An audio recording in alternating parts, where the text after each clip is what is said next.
पिता पुत्र पवित्र आत्मा के नाम पर आमीन। आप सबों को जय यीशु। मेरे भाई मेरी बहन, अभी हम लोग निर्गमन ग्रंथ के अध्याय 3 पर हैं और इस अध्याय में हम देखेंगे मूसा की बुलाहट, जलती हुई झाड़ी और ईश्वर का प्रकट करना, मैं ही हूँ या मैं सत्य हूँ। मूसा का बुलाहट को की अस्वीकार करना, ये सबको देखेंगे। हम लोग देखते हैं वचन संख्या 1 और 3 के बीच में झाड़ी जल रही है पर नष्ट नहीं हो रही है। इसी तरह इससे संदेश क्या मिलता है? आज इस्राएल, आज ख्रिस्तीय जल रहे हैं पर वे नष्ट नहीं हो रहे हैं। क्यों? क्योंकि इस्राएलियों के साथ जिस तरह प्रभु था, आज ख्रिस्तियों के बीच में भी प्रभु है। अब हम देखते हैं मूसा ने जो जलती हुई झाड़ी को देखा था वह कोई नहीं, इस पृथ्वी पर आने वाले यीशु मसीह का वह रूप था।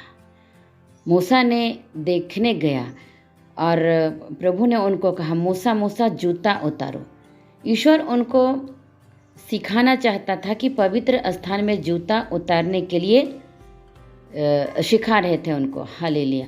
अब हम देखते हैं हमें भी पवित्र स्थानों में जिस तरह मूसा जूता उतारा, हमें भी उतारनी चाहिए, आदर देनी चाहिए। हालेलुया। वचन 6 में हम देखते हैं प्रभु मूसा को परिचय देते हैं। परिचय दिया, क्या कहा? मैं अब्राहम, इसहाक, याकूब का ईश्वर हूँ। कहा जाता है ईश्वर को कभी किसी ने नहीं देखा, लेकिन उसके गोद में रहने वाले यीशु मसीह ने देखा। जिस तरह हम लोग वचन में पढ़ते हैं, यूहन्ना के सुसमाचार अध्याय 1 वचन 18 में, किसी ने कभी किस ईश्वर को नहीं देखा, पिता की गोद में रहने वाला ईश्वर ने उसे प्रकट किया है। मेरे भाई मेरी बहन, हम ईश्वर को यीशु मसीह के द्वारा ही जानते हैं।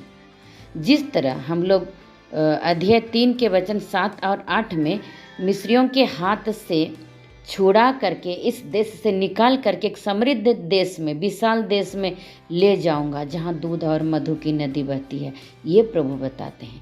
ईश्वर जब बचाता है तो और चीज़ भी देता है। वह कुछ उद्देश्य के लिए हमें बचाता है। जैसे हमें पाप से छुड़ाया, हम सबों को स्वर्ग ले जाने के लिए। जिस तरह पौलुस इस बात को या पूर्णता तक ले जाते हैं, वो है एफेसुस के पत्र अध्याय 2 वचन 5 और 6 में। वे समझाते हैं मसीह के साथ जीवन प्राप्त किया और ईसा मसीह के द्वारा हम लोगों को पुनर्जीवित किया और स्वर्ग में बैठाया। हम ईश्वर के द्वारा, दया के द्वारा बचाए गए हैं। हालेलुया। आज हम बच गए हैं तो पूरी तरह से हम बचा लिए गए हैं। मतलब अभी हम बच गए हैं तो लाखों सालों के लिए बचा लिए गए हैं। हम आदम के पापों से निकल गए हैं और यीशु मसीह में एक हो गए हैं। हम मृत्यु से निकलकर जीवन में प्रवेश कर चुके हैं।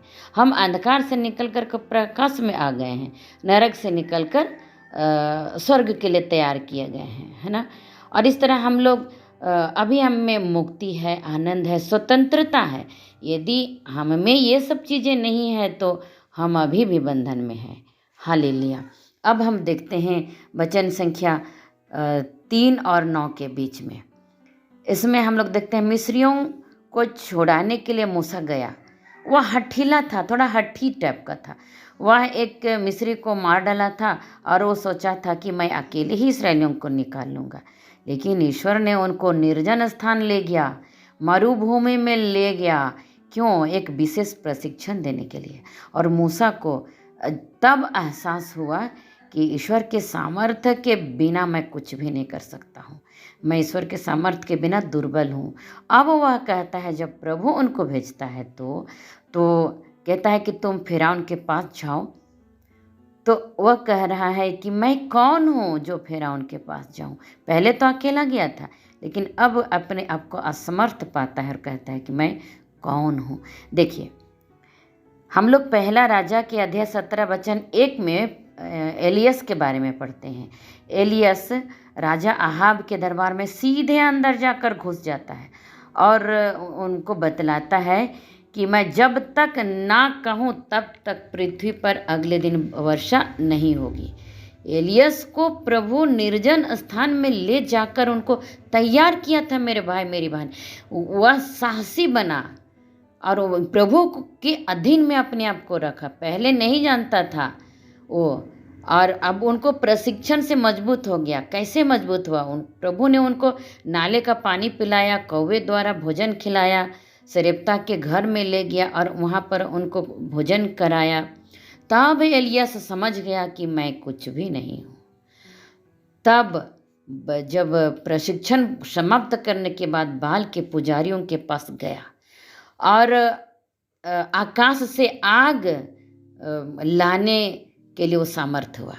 जिस तरह हम लोग दूसरे कुरिन्थियों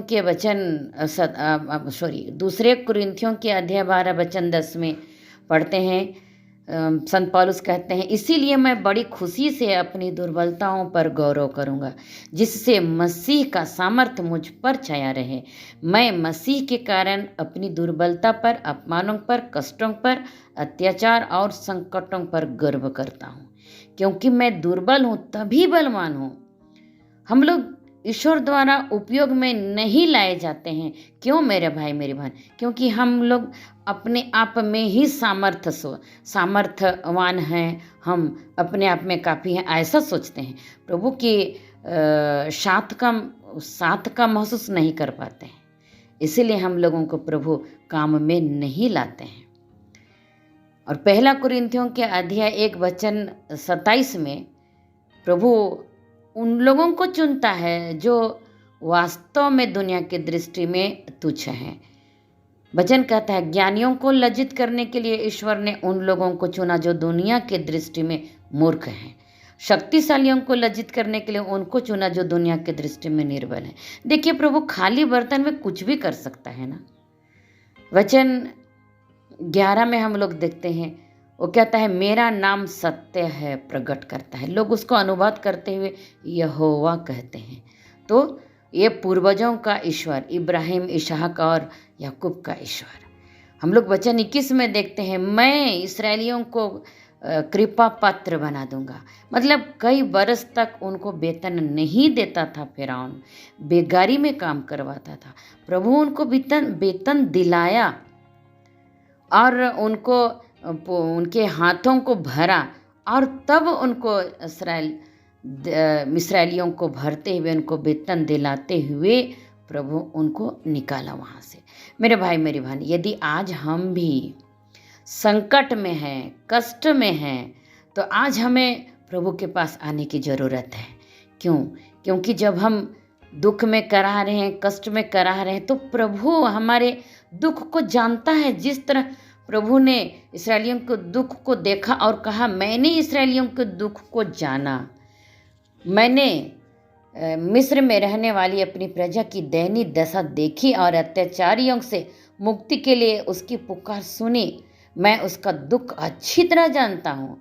मैं उसे मिस्रियों के हाथ से छुड़ाकर और इस देश से निकाल कर एक शक्तिशाली देश में ले जाऊंगा।